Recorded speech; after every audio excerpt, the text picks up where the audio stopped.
Karbi dish, Karbi আংলঙত আছোঁ আমি। আৰু এইটো কিহেৰে বনাইছে? এইটো আপোনাৰ হেৰি তোমাৰ এইটো কি বুলি কয় টমাটাৰ আৰু শুকান মাছৰ চাটনি টাইপৰ হ'ল। আৰু তোমাৰ এইটো পৰ্ক তিল আৰু হেৰি বাঁহৰ গাজ দি বনাইছে। এইটোতো দালি গম পাইছে। আৰু এইটো তোমাৰ এইটো খাৰ বনাইছে। ইয়াতে আছে গাজ টেঙা, তো হেৰি তোমাৰ এইটো কি কচুৰ লতি আৰু ভেন্দি দি বনাইছে। এইটো ভেন্দি আছে আৰু লগতে বেঙেনাও আছে বোলে। বেঙেনা আছে। আৰু এইটো তোমাৰ এটা কিবা হেৰি খাচেং টেঙা বুলি কয়। এইটো খাচেং টেঙাৰ এটা খাৰ বনাইছে। খাচেং টেঙা এইটো কাৰ্বি মানুহে খায়। এইটো কাৰ্বি মানুহে।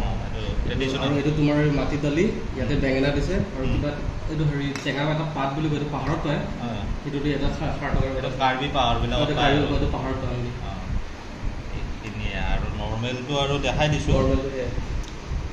পাপৰ দিছে, ভাত, কাজি নেমু, তাৰপিছত এইটো ভাজি আলু বেঙেনা। এইটো হ'ল ট্ৰেডিশ্যনেল কাৰ্বি মানুহৰ ডিছ, কাৰ্বি ডিছ। কাৰ্বি আংলঙত আহিছোঁ আৰু প্ৰথমটো ডিছ কাৰ্বি ডিছ মই আজি টেষ্ট কৰি চাম আৰু কেনে পাম নাজানো বাৰু, খাই চাম। আৰু এখন আহিছে আৰু এইটো অৰ্ডাৰ কৰিছিলোঁ। এইটো পৰ্ক ড্ৰাই পৰ্ক ড্ৰাই আৰু এইটো কাৰ্বি আংলঙত আহিছোঁ কাৰণে আজি টেষ্ট কৰিছোঁ চবখিনি। আমি দুজন আছোঁ, দুজনে টেষ্ট কৰিম এইখিনি বস্তু কেনেকুৱা হয়। ঠিক আছে বাৰু।